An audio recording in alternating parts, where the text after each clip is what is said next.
Hey friend, I'm Danielle Damrell, and I am so grateful that you're listening to the Created Worthy podcast. This show is all about honoring the life stories of women from different ages, beliefs, backgrounds, and experiences. Everyone's got a story, and instead of getting stuck in the trap of unworthiness, this is a safe place for stories to be shared.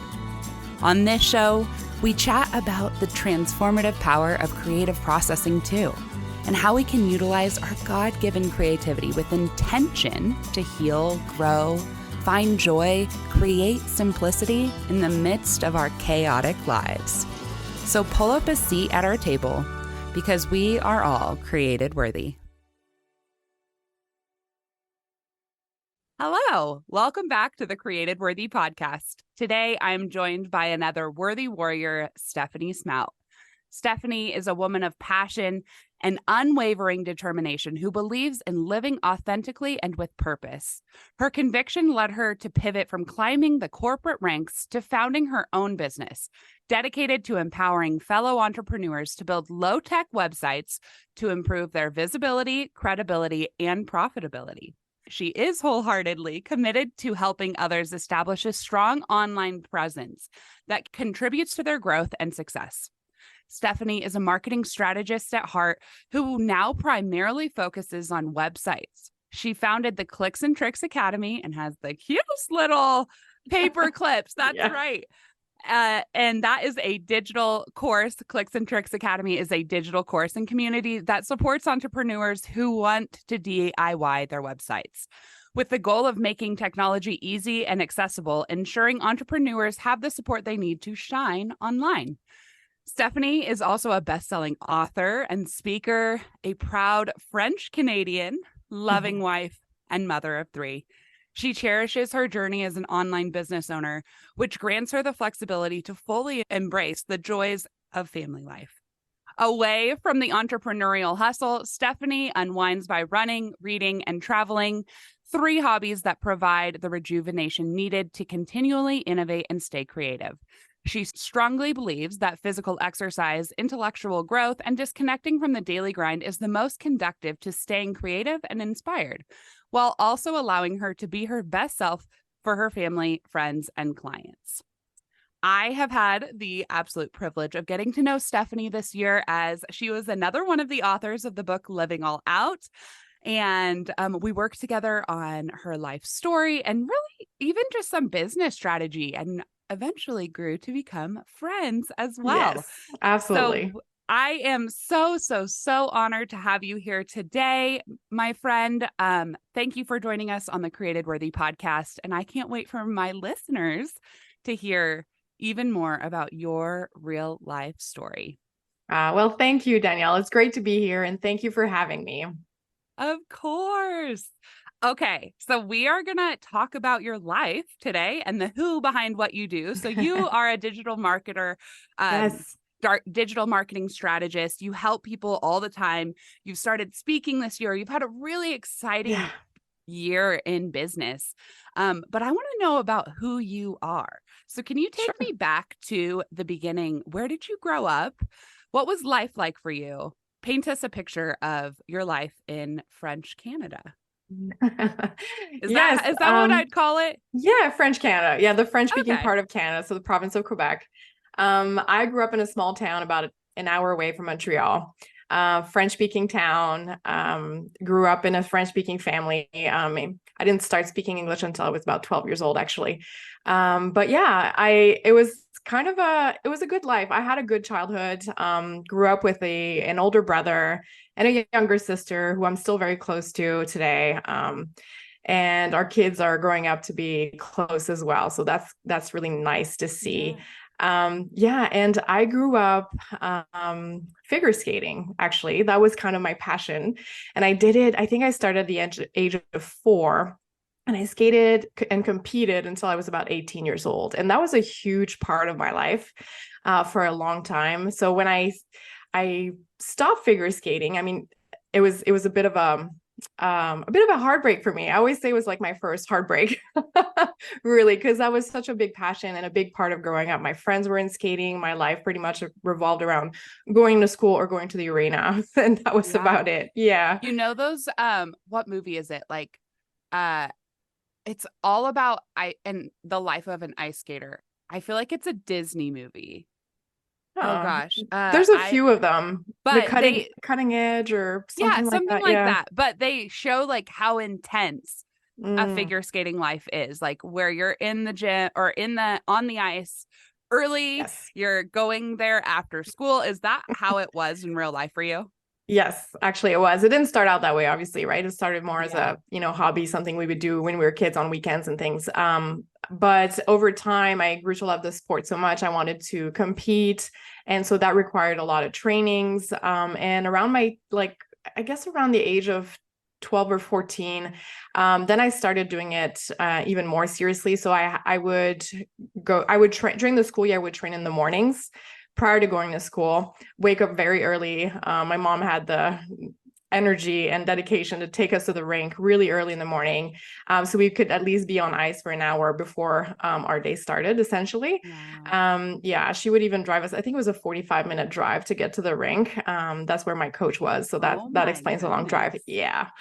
And then in the summers, it was 5 days a week. So that was my entire summer. We'd get up at 5 in the morning, which for, a teenager, that's something. Yeah. Yeah. And then we would be on the ice 3 hours that morning, three different sessions of 1 hour. And then we'd have ballet, we'd go to the gym, we'd do a variety of things to help our training.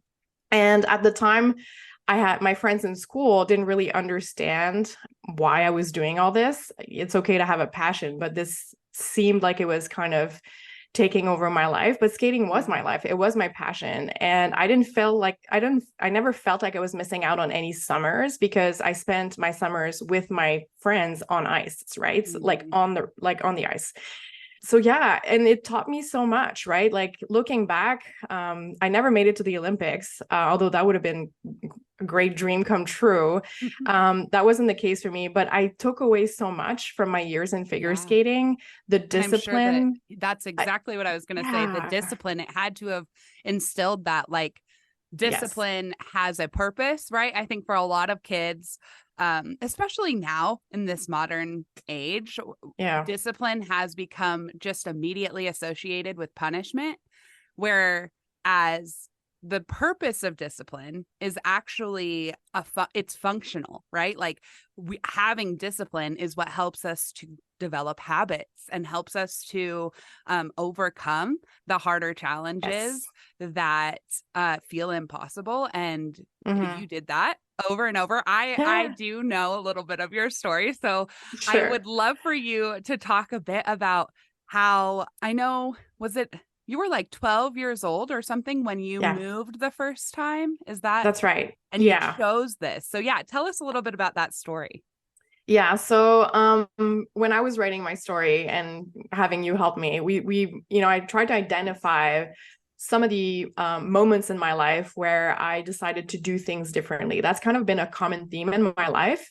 Yes. And I think my earliest memory of that was really when I was 12 years old. My parents said, okay, where do you want to go to school? I had just finished grade 6, which is the end of elementary school for us in Canada. And they said, okay, you can go to the local high school, which for us starts in grade 7. So they said, you can go to the local high school, which is what everybody in my town did. That was the only school. I mean, that was kind of like a given, is Yeah. that was the next step for you. Or if you'd like, we can, look into other options if you wanted to go study in English, for example, right? Because I had always done my education in French, and that sounded like amazing to me. What an opportunity, because I didn't speak English at the time. I had it in school a little bit, so maybe like 1 hour a week. So I didn't really speak it all that much. But my parents said, if you want this, we can look into options to make that happen. And so at the age of 12, the only option at the time for me to study in English was to study in Montreal, in the big city. Right. Mm. Yeah. And I had to live with my aunt, who I barely knew at the time. Right. Like she lived in Montreal. We lived in a small town an hour away. So I would only see her like during the holidays Yeah, and, at exactly. family events and things like that. So I knew her, but I wasn't like I didn't really know her. Yeah. But she said, yeah, I'll take her in, and, like, she can stay with us. And then on weekends I would go home to be with my family. But that was a big step, like going to a school, the big city, a city I didn't know, Yeah. and starting fresh in a school where I didn't know anybody, out of my own initiative, right? I know a lot of kids do Yeah. that because they Well, and kind of have immersed to, in a language but that you don't even yet fully understand. Like that yeah. takes some courage. That takes some courage. Yeah, And I don't know. yeah, Looking back, I'm like, was I courageous or just, like, I don't know what I was I thinking at think the you were time. courageous. We're going with that. Okay. You were living beyond the norm, which we Yes. established is a pattern of your life. So that was a great first example. And I think, I mean, that's a big thing. It would be hard for most adults to do that. So the fact that you took that big of a step at 12 years Mm. old, I hope and I think just from knowing where you're at now, that probably propelled you forward and gave you that confidence that like, oh, I can take risks. I can do Exactly. things that other people aren't doing and still succeed and prioritize what I want to do. And you still did ice skating when you were in Yes. Montreal, right? Yeah, because I would do it mostly on the weekend at that point. Okay. Yeah, and so yeah, I continued to skate through that, and yes, like you said, it kind of set the stage, like taking that big risk and making this major change in my life, going in a direction that nobody else went in, Mm-hmm. set the stage for all these other, let's say, pivotal moments in my life Yeah. where I decided to once again live outside the norm, right? Try to do things differently, and it was not doing things differently for the point of just doing things differently. No. It was just, I always asking myself, is this what I truly want? And what are my options? Because sometimes we think Yeah. we don't have options, Yeah. but sometimes we have to push ourselves to think outside the box a little bit and see what's Exactly. really an option. Like, Yes. there's always a way to do things differently, even But if you have to nobody's take, done it before, right? Like, yes, exactly. And you have to take that time to do that self-reflection. And most kids don't have the know with all. Is that the right word? To actually do that. yeah. But that's what I think for me, like when I go back and I like am telling my friends about different stories from living all out, that's one thing that really sticks out for me because I am excited for you to get into this next part where you talk about the next big courageous step that you took because that one action in your childhood at 12 years Mhm. old really has set you up in such an incredible way. And it wasn't the thing that was so unique about it is like you hear stories, usually older, of older kids or older young adults who have done things that were out of the norm. But a lot of times it's like attention driven. And for you, it Mhm. wasn't attention driven. It was like introspective. You were like, I don't know if I want to do it like that. Let me figure out what I want to do. And then you did it. And that's what you've continued to do. So Yeah. after you graduate from high school, what was your next big step? Actually, it was just before I graduated high school. Okay. Yeah. So the next big step for me was, I think, so for us in French speaking Canada, we graduate high school in grade 11.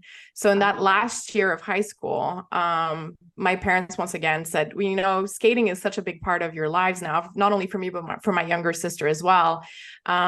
We were, like, throughout my teen years, I started training more and competing more, and it became kind of central, right, to our lives, and we loved it. And my parents came to the realization that training in the early hours of the morning and then going to a full day of school after that was kind of hard, right? I mean, Mm-hmm. there were That long would days be at school. exhausting. Yeah. And you wake up like really early in the morning, and then you have to do your homework at night and so on and so forth. So they said, well, we could put you in this other school where you could essentially go to school in the morning and then train in the afternoon. And this school was really meant to combine, like to allow higher level athletes to combine their education with their sport, Mm. and in a way that's more suitable for their lifestyles, right? Yeah.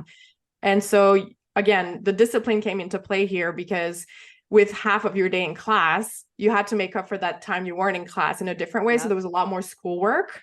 So you had to really have the discipline to do it, because if you weren't completing all the different modules and taking their tests in time, you wouldn't be able to graduate on time or move to the next, next grade. So I decided to do that, which was a bit, well, it was definitely unconventional because I was in my last year of high school.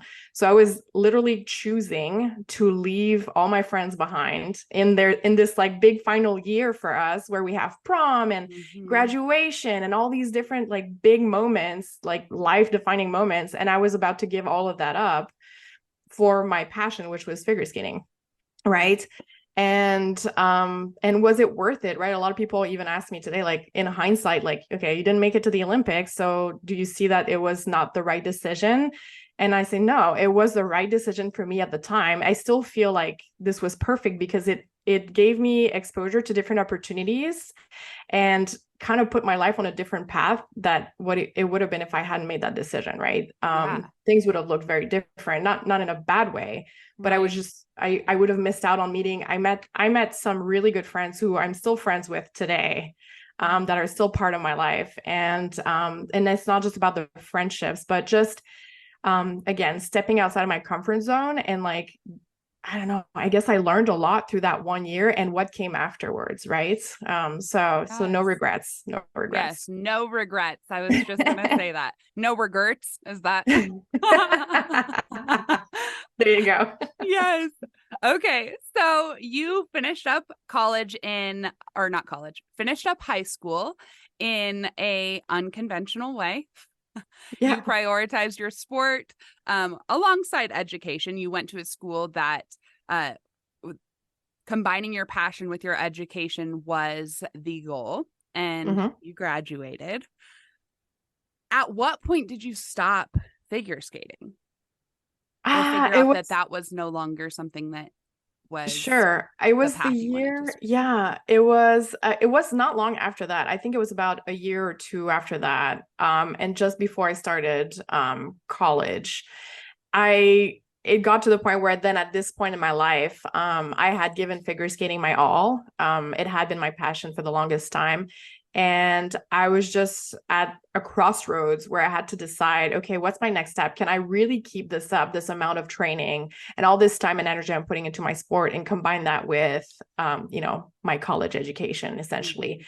So I had to make the hard decision to quit ice skating. And that was, like I said, a big heartbreak for me because it was linked to my identity. I was an ice skater and a student at that point in my life, right? Like those were my big pillars in my life, like skating, school, that was it. Obviously family and other things, but those were two things were big themes in my life at that time.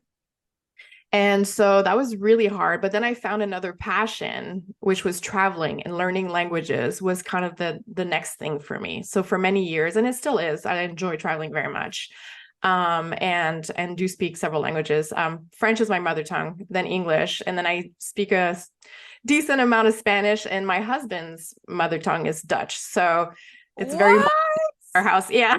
That is so fun. When we start talking about motherhood, I want to hear how you guys do that in your house. Absolutely. But before we get there, let's talk about college and the start of your career.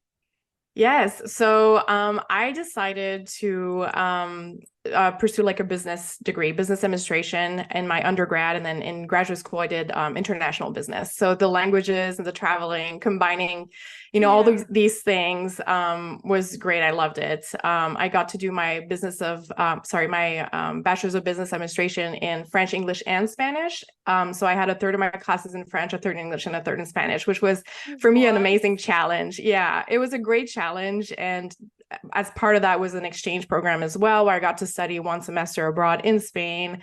So just really life-changing experiences that were just great. And naturally through my education, I gravitated towards marketing. It was kind of, I've always had this creative side, especially, think of like figure skating as well, right? Like the artistic component of figure skating. Yeah. And it's not just about the technical of doing the spins and the jumps, but also combining like the artistic component. And the music. Essentially dancing on ice, right? Yeah. Yeah. So marketing was kind of like the way I went. I've always been fascinated by figure skating because I'm like, it's not quite dancing. I mean, I can do some interpretive dancing, not on ice. Nope. It's Not on different. ice. Yeah. Yeah. Yeah. It's different, but I love it. I still do to this day. There's something special Yeah. about it. Oh, But yeah, good. so marketing, being this artistic, creative kind of person, I naturally gravitated towards marketing. And so after graduation, I started in the corporate world, in marketing and communications, and doing a little bit of everything, being a jack of all trades for that specific, department within the organization. I was from the very beginning, I was put in a leadership position where I was like leading the organization's marketing efforts. So that was great because I got to basically take the lead on all the initiatives, and it gave me also the opportunity to be immersed in a lot of different things, such as website management, social media. Yeah. I had to learn graphic design, to Develop those create. skills. Yeah, exactly, Yeah. which was great. I felt like beyond college and grad school, I was still learning so much. I loved it. Still do. I still love marketing. It's still what I do. But over time, I realized that, going all into my corporate career was phenomenal. I had a great time, but then my husband and I were thinking of having a family, and I just didn't feel the time that I could keep up the pace of my corporate life and putting in the hours and, working to like climb that corporate ladder and have children at the same time and being like fully present, and not just being fully present, but also not completely burnt out, essentially. Right. I could see this was going to be for me a train wreck.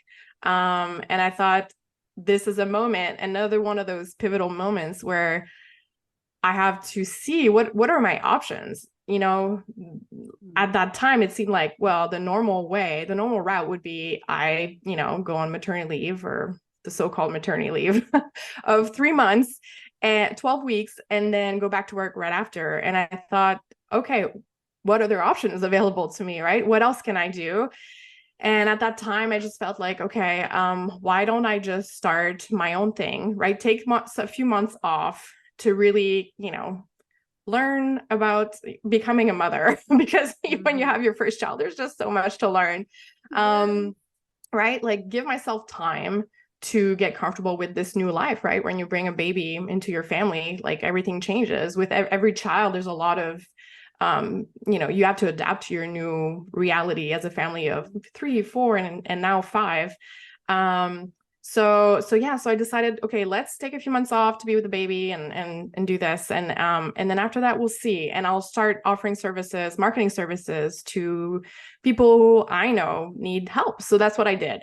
And I started my own business, and I started mainly in the beginning just serving people I knew in my immediate network that needed help and knew me and what I could, offer. And so it allowed me to kind of better manage my schedule, my workload, to make it more compatible with this new life I had of, being a young mom. So yeah, so that's kind of how I switched from corporate life to entrepreneurship. I love that. And I think one thing that I'm just now seeing is how in every season that you've talked about so far, it comes from a choice, right? You chose to seek another language. You chose to pursue your passion of figure skating.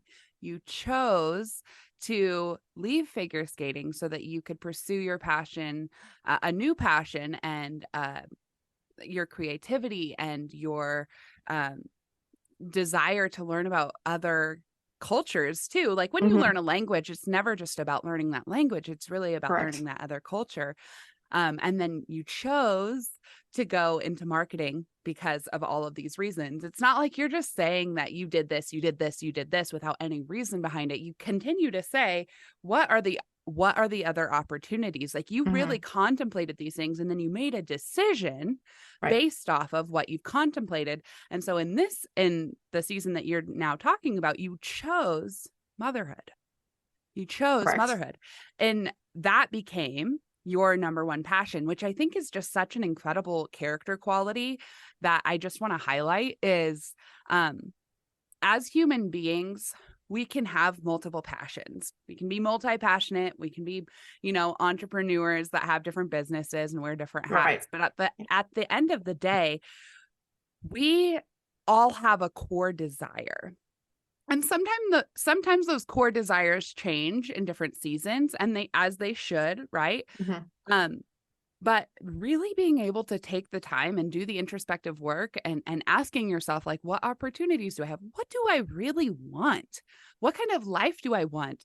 That's what actually helps you to make that next informed step Mhm. of, okay, I'm going to choose motherhood, which means all these other passions have to come second to that. So how do I still pursue my other passions, but Mhm. with motherhood being the intention, right? And you being able to be a present mom and be able to have the family and the freedom to have and raise your family the way that you want to. That's Mhm. wisdom. That's so wise. You are Thank you. so wise. I have loved just listening to you connect these dots, because for me, I'm like, wow, like there's another woman in the book, Living All Out, who I think it was Pam Tobin. Mm. She talks a lot about choices as well in her story. And you guys actually have kind of a similar a way of approaching your next decision Mhm. in it being about a choice. Like you have to be decisive. We live in a world where like indecisiveness is like more normal than being decisive.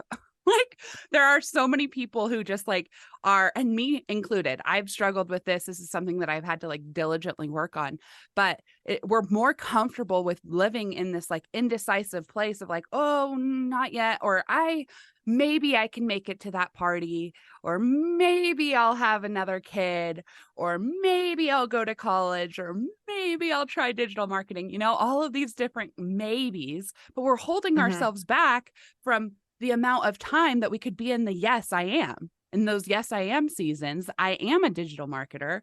I am a Mhm. website whiz. I am, a speaker, a writer. I'm an author. Like if you had sat in those like, oh, maybe I want to do this, maybe, then you wouldn't have what you have now. I mean, I'm even saying this like to preach to myself and as well, but like the importance of being decisive is Mhm. actually a game changer in your path towards healing and freedom and all of these different things that we all say we want. But if you're not willing to actually make those decisions, to take those risks, even when risks are disguised as like obstacles, sometimes I think I probably had this conversation with you. There are some times in our lives where we have all of these opportunities. They look like opportunities, but we have to discern whether it's an opportunity or an obstacle. And what looks like an obstacle or what looks like an opportunity might actually be an obstacle for that time. That doesn't mean that in the future it wouldn't Mhm. turn into an opportunity, but being Right. able to do that, like, okay, what do I actually want? What opportunities do I have? What opportunities can I create? And then deciding, yep, I'm going to go in. I'm going to go all into this one. And if I fail, or if I don't, I honestly very rarely use the word fail, because I just don't think that failure is failure. A lot of times Mhm. I think it's Yep. falling.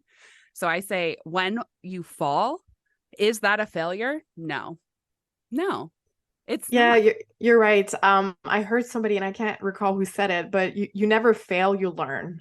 Yeah.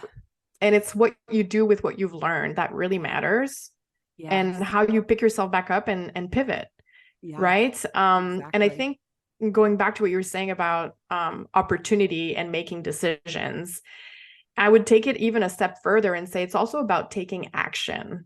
Mm, I think a lot of people don't reach that decision because they're afraid of taking action and maybe doing it wrong or going down the wrong path. But I feel like in most cases, you can always not go back, but you can always, if you've gone left, you can say, okay, well, you know what? I've tried it, didn't work, I'm going to go right this time. there's yeah. there's no there's no like forever here for in most situations, I guess. I'm thinking, for example, an example in my personal life. So after graduating from my master's degree, we had this opportunity, my husband and I, to relocate to the US, and that's how we've been here for 12 years, I think it's been. Yeah. And at the time, we felt like, my husband and I were talking, and he's like, well, I don't know if this is the right timing for us. And, what about this? And what about that? And I said, look, we don't have kids right now. We don't even own a home. Like, we're free birds. right? Let's give it a try. I think it's a great opportunity for your career. And, we're moving to a country that speaks English. I speak English. I'll make it work. Like, and it's about taking Did he that speak action. English? He did. He Okay. did. So that was fine. But I just told him, like, work wise, I'll find a job. Like, it's, I speak English. So Yeah. there's no language barrier at least. And it's kind of like just taking action, just doing it. And what's the worst that could have happened? Right? Like if we didn't like the experience after a year, 2 years, we could have just gone home, right? Like we could have just gone back to our home countries, done something different, like it's not just about taking risk, I don't see it as a risk. It's like, it's really going all into this opportunity, trying to make the most of it. And whatever would have happened if we didn't like it and decide to go home, we still would have learned a lot and we would have been able to better position ourselves for the next step. Yeah. Because now It's like more. Yes. Choosing to take action and Right. not being afraid of the result. Yeah. I think that's what it is. Yeah. Yeah. And I mean, fear is a lot of times natural when you're going into a new season, when you're making a across the world move. I think there's going to be some sort of fear. So let's not like get that mixed up. But I think that's where you have to like push past those. There's like the fear of the uncomfortable, and then there's like the fear because you're in danger. And I think that we kind of misperceive that within our own bodies sometimes. And we perceive something as what feels like, oh, it's not safe, but just because we're uncomfortable, because we don't know how, we can't picture, envision how the other side would look, versus us being in fear because like you maybe don't want to walk down an alleyway in New York City at 3:00 in the morning. Like, it's a different kind of fear. Yeah. Different kind of risk, right? Yes, exactly. So you chose motherhood and you guys started your family. You kind of gave us a sneak peek. You said you have 3 of them now. Yes. So why don't you tell us a little bit more about being an entrepreneur and kind of stepping into this life of being a fully present mom? I mean, we all make mistakes. So I'm sure there are, nothing's perfect. Yeah. Nothing's perfect, but a present mom who chose motherhood, but is still a full-time entrepreneur. Tell us about your life. Sure. Yeah. So I, at the time of recording this, my kids are 5, 3, and 2. So very close in age and still very little. Yeah. Yeah. Little. I know. Little ones. And so, yeah, I can't say that, trying to run a business and to, grow the business as well as taking care of these little people and being present and trying to do all the things. It's not always easy. It's not all sunshine and rainbows here. But at least it gives me, running my own business, what I've loved is that it's given me the opportunity to be there for school pickup at 3 p.m. every day. My day starts earlier than most, so I will try to get up like particularly early. As you know, from my figure skating days, getting up at 5 a.m. is not something, that's uncomfortable for me. Like I'm an early riser. Yes. So I can get up to get at least 1 or 2 hours of work done in the morning before the kids get up. Then we start our day. We can have breakfast together. I can, help them get ready for school and all that. And then I work while they're at school. And then at 3 p.m. I go and pick them up and we spend the rest of the day together. So for me, yes, entrepreneurship is hard, right? It's a roller coaster ride. But it's given me that opportunity to be there for my kids in ways that I would not have been able to if I would have been in corporate life. Right. Yeah. So that for me is like, that's a luxury. That's something that I really cherish very much. Yeah. And it's been great. So life for us is busy to say the least. Yeah. And sometimes I feel like I could go I could get more things accomplished in my business and I want to scale it and grow the business and all that. And I understand that in this phase of life that I'm in now, my kids really need me. They're super little, right? So I do the best I can with every day and take it just one day at a time. And that's really worked well for me. Yeah. Good. And one thing that you've talked about before is encouraging them to embark on their own entrepreneurial journeys. Yes. So how do you do that at I know. 5, 3, and 2? Like, is it in your conversations? Is it in letting them see you work? Sure. They know mom works, right? Like they know where the office is. It's off limits. So I don't want them touching all the all the things. Yeah. But spilling juice on the keyboard. Right. I will find them in here every now and then with like a highlighter in hand and like, but that's okay. So I mean, they're still little, so we're not having like any serious conversations. I think it's more about like, I want them to know that it's an opportunity for them if they ever wanted to be entrepreneurs one day. Like now they know it's possible because they can see their mom doing it. I'm not pushing them in that direction in any way, shape, or form. I really, if that's something they feel called to do, like they can do it. But if they want a 9 to 5, that is okay, or something else completely different, I'm very much about giving them the space to make those choices for themselves. My parents did that for me, and I'm so grateful that they didn't, push me down any particular path. So I want to do the same for them. Opportunities are there are opportunities all around you. You just have to look for them. Exactly. And I tried to the one thing I try to do is to challenge their thoughts of if they say like, oh, one day I want to be a police officer, right? Because that's kind of a common theme when you're a 5-year-old. Yeah. And I'm like, oh, that's great. And then I just kind of open it up like, oh, so you like the law and justice. Would you ever consider doing this other profession or this? It doesn't matter what it is. Yeah. It's just about kind of training them to think that there are other options, right? Yeah. Not that being a police officer is great. If that's what they want to do, no, Mom, I like the badge. I know, right? I want the uniform. Okay. Yeah. Perfect. Yeah. Perfect. It's all about the uniform. Yeah. So that's the only thing I do. I think I just try to always try to help them see that, there are so many options, because sometimes we don't always think of these options naturally, right? Mm-hmm. We think we only have A, B, and C in life when we have like the whole alphabet. Yeah. Really. So yeah. True. Yeah. So that's what I do. So now let's talk a little bit about your business. So you now help entrepreneurs to launch their own websites. Yeah, that's the bulk of what you do. But why don't you give us kind of a little overview of what your entrepreneurship journey has turned into and what your business is now focused on? Sure. So like I said earlier, when I first started my business, it was more about offering general marketing services because I had been a generalist in the past in that field, right? So I had done a little bit of everything.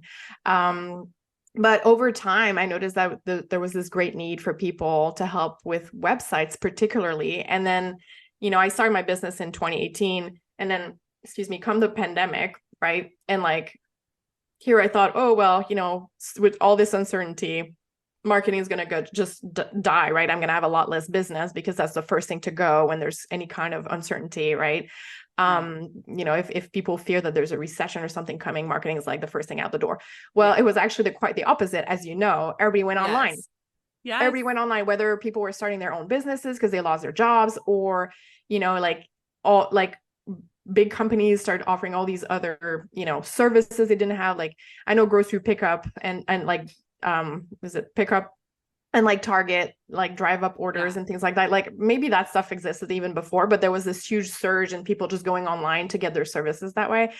And so in my business, I was busier than ever, but I really saw this shift in people just struggling with their tech and just needing help essentially. So I decided to niche down and really focus on helping people who are, most of the clients that I work with are the ones that, are a little bit more hands-on. So a lot of them are solopreneurs, right? When you're a solopreneur, you have to wear different hats. So you have to do a little bit of everything, whether it's your accounting, your, the admin tasks, but also your marketing and your social media and all that, right? So a lot of people came to me and needed help also with the website. They couldn't make sense of it, or they were on a platform that's too techy for them and required coding. And so I've decided to kind of promote low-tech websites for people, because what I want is for people to feel comfortable with their website. So it's not so daunting, because the most important thing for me, and I think for any entrepreneur, is to just put yourself out there. Mm-hmm. I think that in 2023 now, if you have a business, you need a website, period. Yeah. I think that it goes so much towards building your credibility, obviously helping with your visibility as well, to have that online presence. And that's beyond, social media. Social media is great. It's an awesome tool for business owners, but the website still has a very important place in my mind. I think that it really gives you that instant credibility and helps you build your authority in your space when people can just, when you can just tell people, yeah, go check me out online. Here's my website. Then people take you a little bit more seriously, right? Mm-hmm. So I was like, okay, so how can I help people and then teach them, right? A lot of what I do now is about teaching people and empowering them to have control over their platforms. So not only do I build the websites for them, but I also teach them how to use the platforms, because knowledge is power. And I don't think there should be any secrets anymore, right? Like the tools are there anyways for people to use. And the truth Sometimes is, a lot people of just need those a helping tools. hand. Go ahead. Yes. Sorry. No, I cut you off. That was my bad.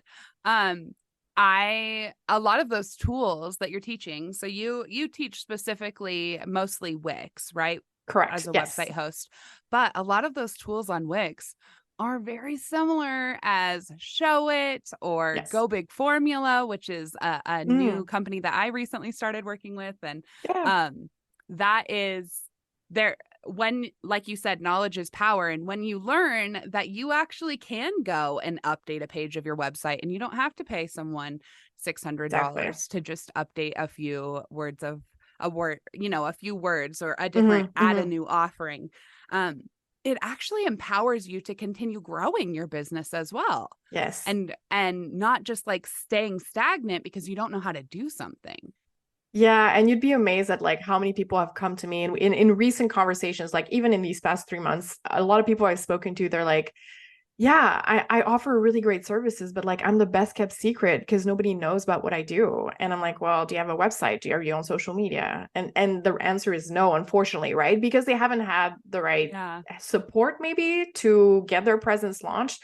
And I'm like, for me, it was the first thing I did when I started my business. When I left corporate, like my son was just a few weeks old. I started working on my website and I launched it by the end of that same year. And it was easier for me because people were asking, oh, so what do you do now? And it's like, well, I now work for myself. Go see my website, stephaniesmount.com. Right. So how great did that feel? Not only did it give me credibility in their eyes, but it also gave me a confidence boost to be like, I've got a great website. Go and check it out. I'm really doing this. This is not just a side project. Like I'm going all into this business thing, and you can go and see for yourself online. Right.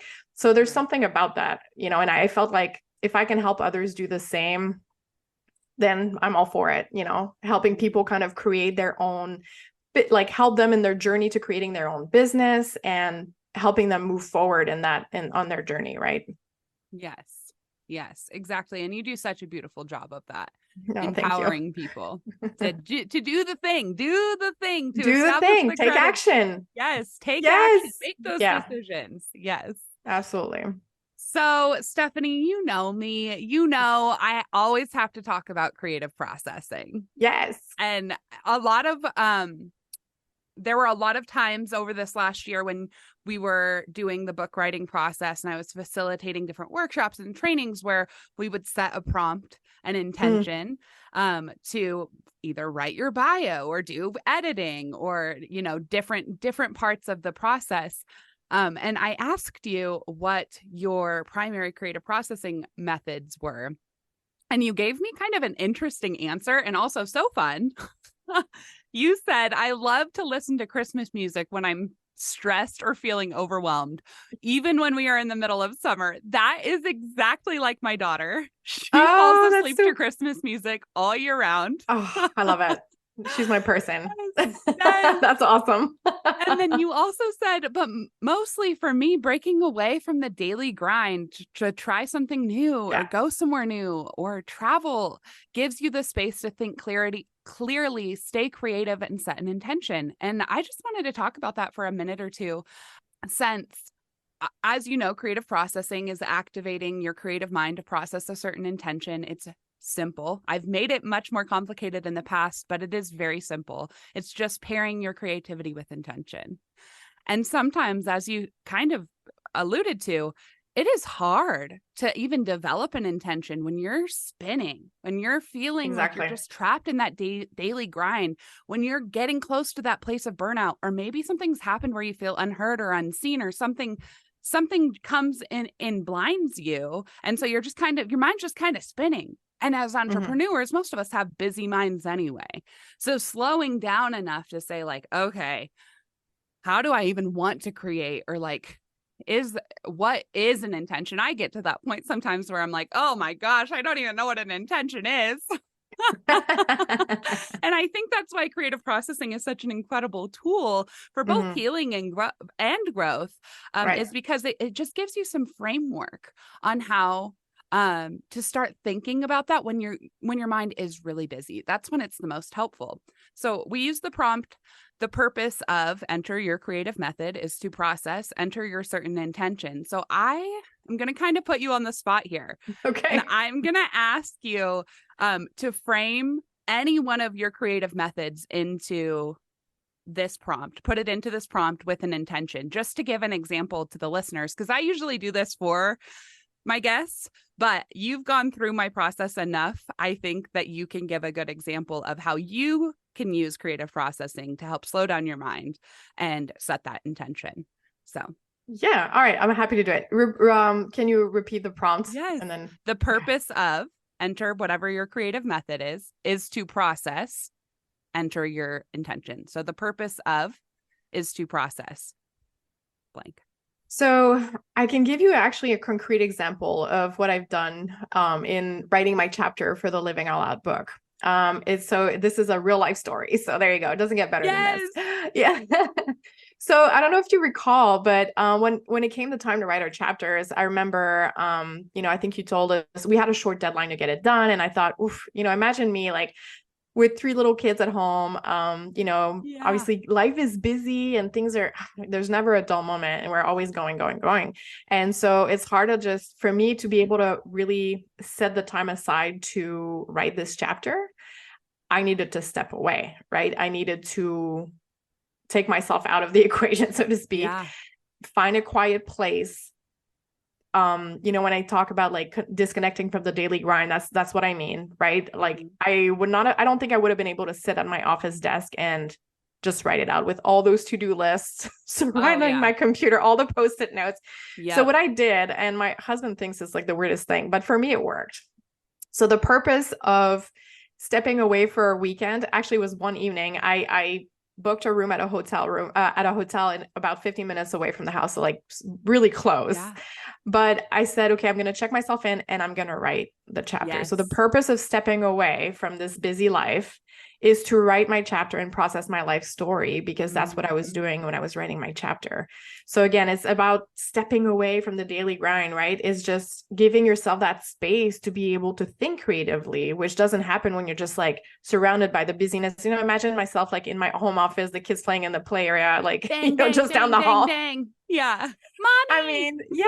There's a lot when you're trying to process all this stuff. So you really need, for me anyways, I needed peace and quiet and just not all the busy things that because there's always many things you could be doing, but of course, if you're at home, but if you take yourself out of that environment, it helps to process what you need to process. So. That was a wonderful example. I love that because that is exactly what creative processing is. It's choosing to do something differently so that you can achieve the intention at hand, and engaging your creativity with that, which is exactly what you did. And you wrote an incredible chapter, Stephanie. When you gave me your chapter, I was like, whoa, like this thing barely needs any editing. This girl knows how to write. What in the world? English isn't even her first language. I'm so confused right now. But then we got on the call and I was like, Stephanie, are you serious? Like you're a rock star. You're incredible. And now our listeners know too, because you just shared your story. But too, like you're an incredible writer. So you're marketing everything that you've learned in your marketing background, and then obviously through your education and just your determination to prioritize education in the midst of it, however that looks in the different seasons, is clearly a part of who you are. It is a part of how you live and how you teach and the wisdom that you are going to continue to share. So thank you for that example. Absolutely. I'm happy to do it. I mean, it's funny to hear like how different people do it. I think it looks a little bit different for everybody. Oh, for sure. I had a friend who preferred to work in a busy coffee shop whenever she needed to do something creative. And for me, that's just not an environment. Oh, there you go. So it's just not the best environment to be creative. And, so it's really different for everybody, but that's how I do it. That's how I did it for my chapter. So I love it. So before we close, I would love for you to let the listeners know how they can best find and connect with you. Of course, we will have all your information in the show notes. And then I also heard that you might have a little gift for our listeners as well. So Yes. take the floor. Yes, so I do have a free resource that is available on the homepage of my website. It's the 10 things you need to launch your website today. So I've broken it down into the most the simple like 10 items you need, right? Because as you know now, I'm all about taking action. And sometimes in order to do that, we have to tackle things and keep things simple in order to make it happen, right? So I have this free resource available for download on the homepage of my website at stephaniesmout.com. And I'm also on Instagram, Facebook, and LinkedIn for those who want to find me on social media. My handle on Instagram is at stephanie.smout. So yeah. And then type in Stephanie Smout anywhere and you're going to find all her things. Pretty much. Yep. Yes. Absolutely. And we are going to put the link to the freebie in her episode show notes. So definitely make sure to go there. She has incredibly beautiful branding as well. Everything is always perfectly written and aesthetically pleasing. And it just lights my creative heart on fire. Stephanie, you're so sweet. I am so grateful to have spent some time with you here today and for your courage and vulnerability that it takes to share your story. You have made huge strides in your life and career already and are an inspiration to so many people. Your determination to build a life where you can be present and fulfilled is apparent, and I can't wait to see what this next year has in store for you. Keep shining, speaking, and creating. You, my friend, are created worthy.